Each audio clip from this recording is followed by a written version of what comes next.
This is Teacher Nicholas, and in this session we want to look at another example of polygonal cross-section prism, the volume of polygonal cross-section prism. In the last video we were looking at a prism where the cross-section area is an hexagon, and we said that that one was giving us an equilateral triangle because the angles are equal. Each angle was 60 degrees, and that means if it is an equilateral triangle, then the sides also were equal. And you find that we were just able to get the area.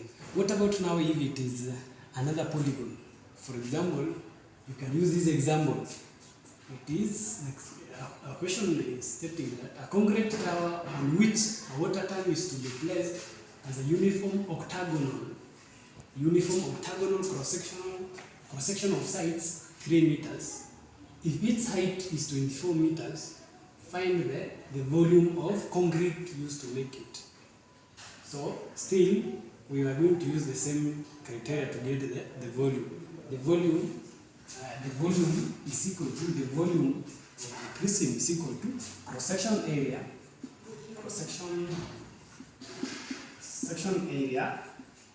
multiplied by height. So you can see this is octagonal, meaning that the number of sides is 8. Octagon is a polygon with 8 sides. So what we do in the last diagram, in the last video, we said that the number of triangles obtained is equal to the number of sides of the polygon. Number of sides of the polygon. Number of sides of the polygon. So if, for example, the polygon has 8 sides, then it means that the number of triangles that we get are 8 triangles. So what do? We can draw a circle like that. Then we can subdivide it into how many sides? 8 sides.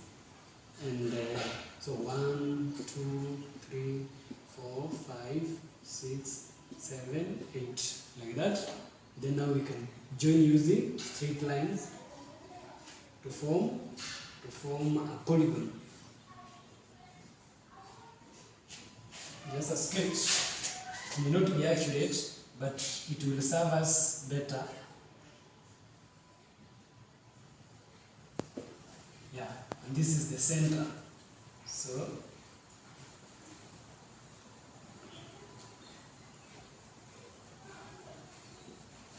that is the polygon. So 1, 2, 3, 4, 5, 6, 7, 8. And this is the center.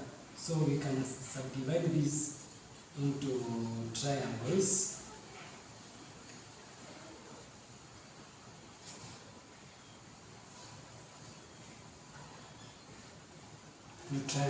So you can see that we have 8 triangles. So the next step is getting the angles obtained at the center. This angle at the center of each triangle. And how do we get that? We know that angles at a point add up to 360. So 360 degrees divided by the number of these angles are 8. 1, 2, 3, 4, 5, 6, 7, 8. 8 angles. So we divide by 8. 360 divided by 8 by this one is 90.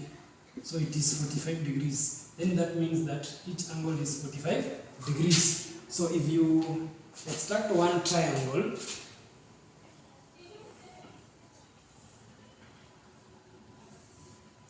because it is regular polygon. We are told that it's regular, so it means that these sides are also equal.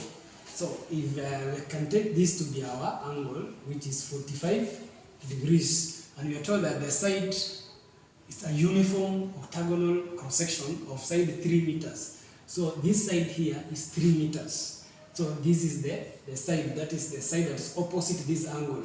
So that is the side, it is 3 meters. So this is 3 meters. So what we have is this angle and and this side. And we are not going to, we know that these other angles are not equal to this 45. How can we get them? We know that this side is equal to this because they are radii of the circle that we use to obtain the polygon. So we'll say 180 minus 45. 180 minus 45. 180 minus 45, that will give us 135. And if you divide by 2, you get 135 divided by 2, you get 60 divided by 2. That will give us 67.5. So it means that this angle is 67.5. This other one is 67.5. 67.5. Yeah. So this triangle is just an isosceles triangle. It is not an equilateral triangle. So this is not an equilateral triangle.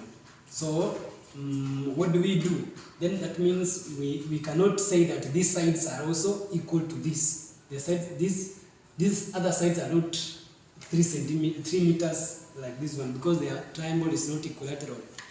It is only in the hexagon that we have an equilateral triangle, whereby now we can treat all the sides of the triangle to be equal. But for this one, you can see that it is not an equilateral triangle. So how can we obtain this angle?